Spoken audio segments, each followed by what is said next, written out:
என்றைக்குமே அதிமுக ஆட்சியில் இருந்தாலும் இல்லை என்றாலும் நம்மை தான் குறிவைத்துக் கொண்டு எப்படியாவது இந்த அதிமுகவை அழிக்க வேண்டும் என்று கங்கணம் கட்டி கொண்டு இருந்து கொண்டிருக்கிறார்கள் தமிழகத்திலே.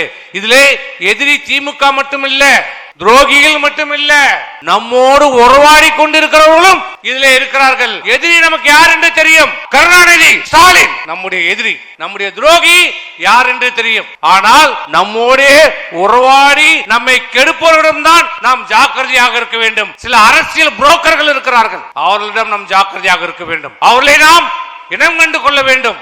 அப்படி இனம் கொண்ட காரணத்தால் தான் பல்வேறு சூழ்ச்சிகள், பல்வேறு சதி திட்டங்களை தீட்டினாலும் அதிகார பலம், ஆட்சி பலம், பண பலம் இத்தனையும் மீறி இத்தனையும் முறியடித்து இந்த ஆட்சியை, இந்த கட்சியை இன்றைக்கு நிலைநிறுத்தி அனைத்து இந்திய அண்ணா திராவிட முன்னேற்ற எவனாலும் எந்த கொம்பனாலும் ஆட்டவோ அசைக்கவோ முடியாது என்ற நிலைக்கு இன்னைக்கு நம்முடைய எடப்பாடியார் இன்னைக்கு கொண்டு வந்திருக்கிறார்.